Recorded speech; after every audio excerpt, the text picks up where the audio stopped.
A very good morning, students. A bulb rated this. It is operated by a current of 1 ampere. ठीक है, ये जो bulb है ये इतने वॉट का है और इतने वोल्टेज पे ऑपरेट हो सकता है. ठीक है, and by current of 1 ampere supplied by a step down transformer. Step down transformer कौन सा होता है? जहाँ पे वोल्टेज डाउन होता है, मतलब वोल्टेज कम होगा. ठीक है, क्योंकि हमारे भारत में कितना सप्लाई होता है? 220 वोल्ट सप्लाई होते हैं. तो स्टेप डाउन का मतलब है कि आप यहाँ पे कॉइल ज्यादा लगाइए.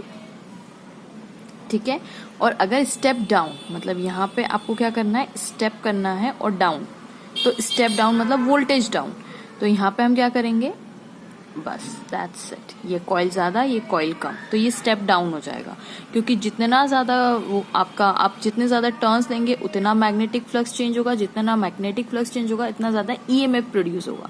तो जब आपको वोल्टेज कम चाहिए हो तो आप यहाँ पे कॉइल कम कर सकते हैं. इसको स्टेप डाउन बोलते हैं. ठीक है, तो वो कह रहे हैं कि जो बल्ब यहाँ पे लगा हुआ है, यहाँ पे जो बल्ब लगा हुआ है ये कितने वोल्ट पे ऑपरेट होता है? ये वॉट 100 वॉट है और वोल्टेज कितना लेता है? ये 110 वोल्ट लेता है. जबकि ये जो इनपुट है, इनपुट देखिए यहाँ पे क्या दिया हुआ है? If the input voltage and the efficiency of the transformer are 220 volt, मतलब ये कितना वोल्टेज दे रहा है? 220 वोल्ट ही दे सकता है. ठीक है, एंड एफिशिएंसी 0.9, इसकी एफिशिएंसी भी दे के रखी है 0.9.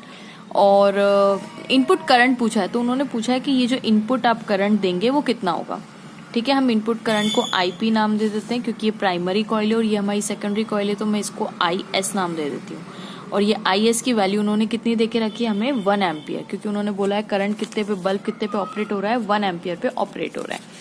तो इजी फॉर्मूला है हमारे पास. इफिशियंसी क्या होता है? इफिशियंसी किसी भी चीज की आप कैसे निकालेंगे? आप बोलेंगे कि हमने जितना इनपुट अप्लाई किया है उसमें से हमें कितना आउटपुट मिल रहा है, यही हमारा इनपुट होता है.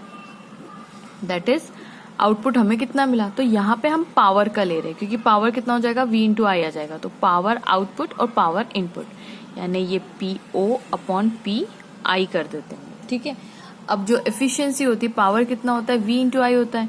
तो आउटपुट में ये जो वोल्टेज है इसको मैं VS नाम दे दूं. That is VS secondary coil का, S का मतलब सेकेंडरी. और यहाँ पे मैं VI नाम दे दूं. That is input primary, VP नाम दे दूं फॉर प्राइमरी. तो VP × IP, और IP की वैल्यू हमें क्या करनी है? निकालनी है. ठीक है, एफिशिएंसी हमें देके रखी है 0.9. V ऑफ सेकेंडरी हमें देके रखा है 110 multiply by 1 ampere divided by, अब मुझे बताइए VP की वैल्यू कितनी है? 220 वोल्ट इनटू IP की वैल्यू मुझे निकालनी. इस IP को मैं इधर ट्रांसफर कर दूं. That is IP is equals to 11 1 × 11, 11 2 × that is 1/2 और IP इधर गया, 0.9 इधर आ जाएगा, 0.9. अब अगर आप इसको ट्रांसफर करेंगे तो ये 10 हो जाएगा. दैट इज 2 1 × 2, 2 5 × 10, क्योंकि डेसिमल हटाया ऊपर 10 गया. तो आंसर कितना आएगा? 5/9. ठीक है, तो ये कितना है? 5/9 एम्पियर्स, क्योंकि हमने करंट निकाला है. ठीक है, तो इतना हमारा प्राइमरी होगा. Thanks for watching and please don't forget to like, subscribe and share.